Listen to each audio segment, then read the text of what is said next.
Hi viewers, in the previous session we have been discussed respiratory balance sheet and we have been calculated the total ATP which is produced by aerobic oxidation of one glucose molecule.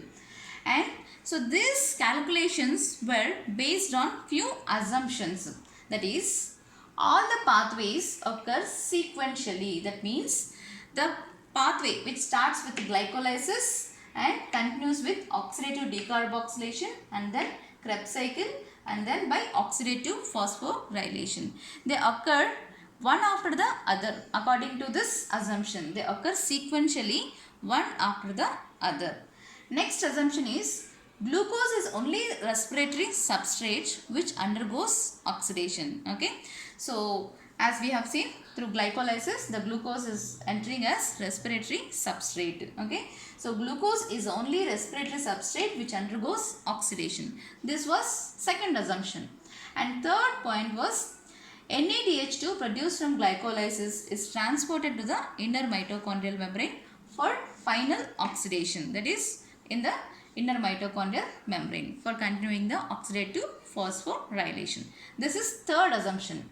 And next, coming to fourth assumption, none of the intermediates. So during this pathway, many intermediates are produced. Okay, none of the intermediates are used for synthesis of another molecule.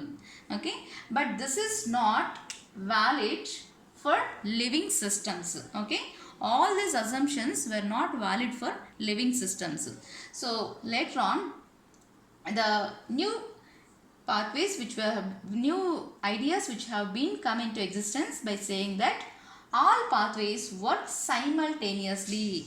That means when Krebs cycle is going on, okay, that means when acetyl-CoA enter into the Krebs cycle process, during that time even the other glucose molecule also may start glycolysis. Okay, so like this all the pathways occur or work simultaneously, they are not sequentially. Okay.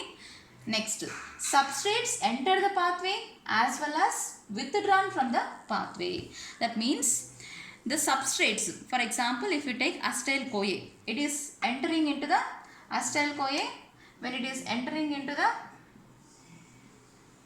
acetyl-CoA, when it enters into the Krebs cycle, it continues the pathway. And sometimes when it is required, it is even withdrawn from the pathway for the synthesis of some organic compounds. For example, say gibberellins, hormones are also synthesized, as well as the proteins, okay, as well as amino acids which are synthesized, and even mevalonic acid, a precursor for hormone synthesis, plant growth hormones. So acetyl-CoA which can even enter the pathway, and when it is required, it is even withdrawn from the pathway. Okay.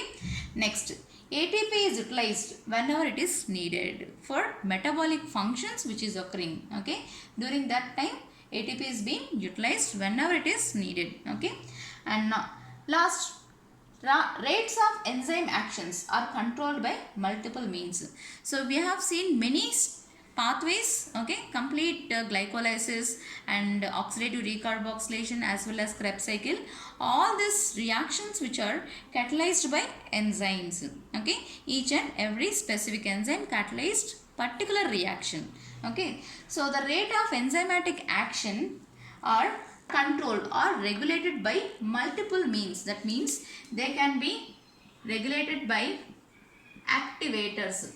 So sometimes there are some activators like metallic activators or some organic activators which activate the enzyme action, and there are even inhibitors, okay, which reduce the rate of enzyme action. Okay, those are nothing but the rate of enzyme actions are controlled by multiple means. It can be by activators, the rate of action can be increased, and it can be by inhibitors, the rate of enzyme action will be decreased, and even the factors which affect the enzymatic action, it can be pH or even it can be temperature. So this will be the factors which can be, the rate of enzyme actions can be controlled by many multiple means. So that is can be activators or by inhibitors or by any factors like pH or temperature. Okay. So this is all about respiratory balance sheet, assumptions, and even some changes which has been done. Thank you for this session. Thank you.